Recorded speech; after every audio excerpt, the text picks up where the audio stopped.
weird section at Barnes & Noble where you go to, the astrology section. It's just, there's two types of knowledge in the world. There's physics and there's metaphysics. And so that's kind of where we got the term. And Aristotle talks about a lot of things, and he talks about ethics, he talks about, but now what we mean by metaphysics is basically this question: what is prime reality? What does it mean for something to be real? What is the state of being? What does it mean to be? These are very abstract questions that you probably have never thought about. If you're not in a philosophy class, you never think about such questions. What does it mean to be?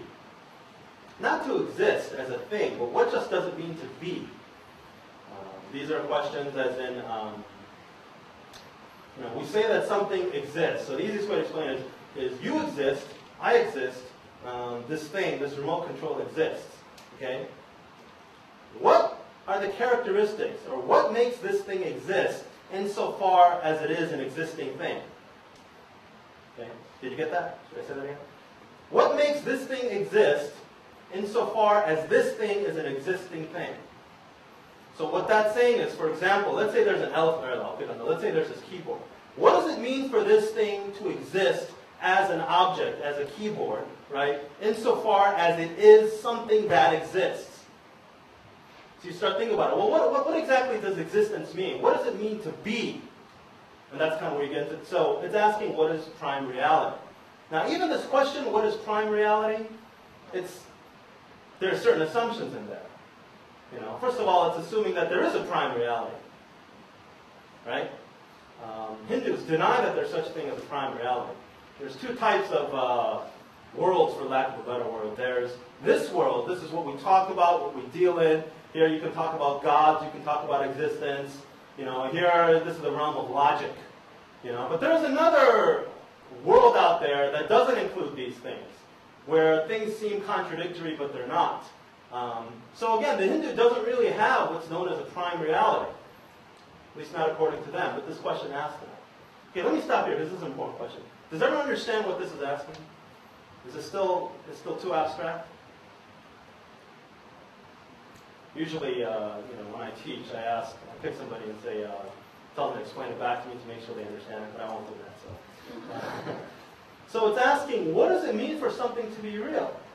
So for the Christian, again, Christian metaphysics starts with who? It starts with God, right? What does it mean for God to not only bring something about in existence, but when we say God is real, what does that mean? Because the category for God is different for us humans. So what is prime reality?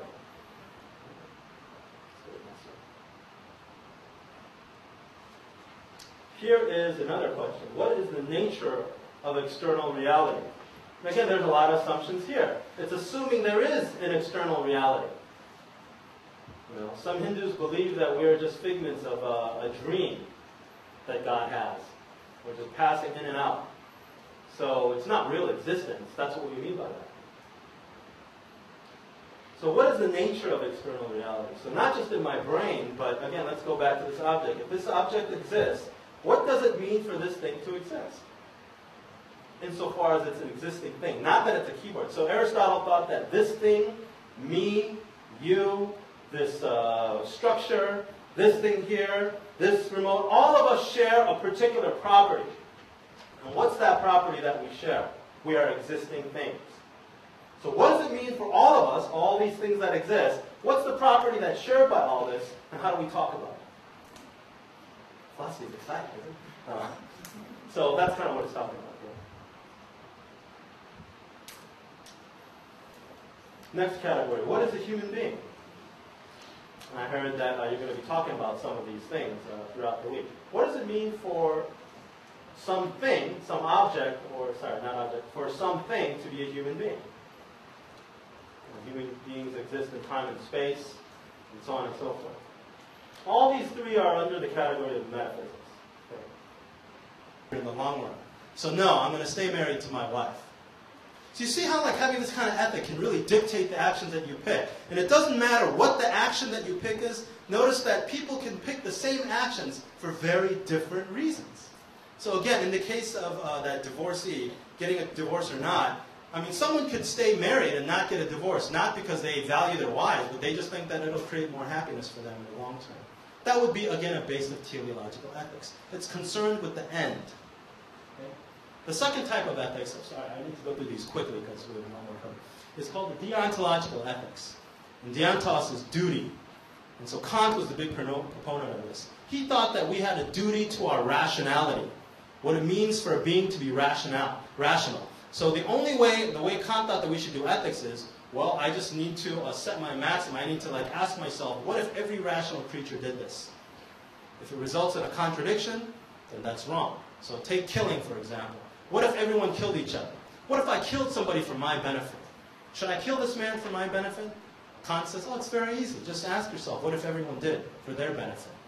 Well, if everyone killed everyone else for their benefit, it wouldn't benefit everybody. Therefore, you shouldn't kill, because here we get a contradiction, right? It benefits you, but it doesn't benefit everybody if everyone did. Okay? Again, this is not that important for our purpose, so I'm going to just skim over. That's deontological. Now, this is important, so I need you to pay attention. Now, Aristotle, he was an advocate of what's called virtue ethics. And the Greeks, but in particular Aristotle is the one that he's the one that came up with this. He thought that ethics isn't so much about the end result. It's not even so much about following some sort of duty you have to your rationality. Ethics is about aiming your life at a particular character. Sometimes you're going to pick the decision based on the ends. In other words, sometimes you're going to make decisions based on the teleological ethics. Sometimes you're going to make a decision based on just because you know it's the right thing to do, right? Let's say that you could save your life, right, by eating a mentally retarded person, okay? Well, from one perspective, it seems like that's okay, right? Because this person's not going to contribute to society. You are, so therefore you should eat that person, get healthy, and do that. But if you're based on a deontological ethic, you're going to say no. This person's life is just as valuable as mine, regardless of what they can contribute to this world. So Aristotle thought there was something wrong with just doing a teleological ethic or just doing a deontological. So he said we should just aim at the virtues. So his virtues were things like excellence, courage, love, these kinds of things. And if you aim at these kinds of things, sometimes you're going to do things based on the end, sometimes you're going to do things based on duty, and so on and so forth. Now, the reason that this is a very important type of ethics is that notice in the teleological and the deontological, what is right or wrong is based not on the person, but it's based on the action of the particular moral agent. Let me say that again. Notice in the teleological and the deontological ethics, what is right or wrong is not based on the person, it's based on the particular action that the moral agent commits. Okay? But according to Aristotle in virtue ethics, he's saying, no, it's not the actions that are important. It's the person that's important. If you have a person that's aiming at excellence or aiming at courage, right?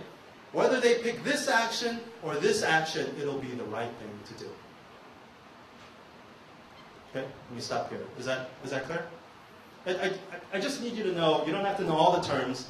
I just need you to know the difference between the three and why virtue ethics, or understand that virtue ethics is character-based versus action-based and action-based. Does everyone see that? So, for example, let's take killing. Aristotle would say, sometimes you have to kill somebody. Let's say someone's trying to blow up a room full of children. Well, you have to kill that guy. You have to take that guy's life. Maybe he would endorse something like that. That would be virtue. And then that might be the right thing to do, even though you killed. Why? Because you were aiming at the virtue of protecting young children or something like that. Okay? So they call that a character-based ethic.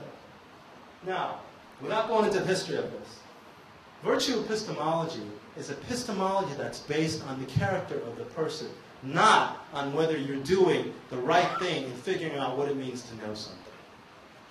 And again, I apologize that I have to quick through all this because there's so much more material for us to cover. So let me give you an example. Imagine there's an object. Let's say there's an object here, and it looks like a red apple. In fact, let me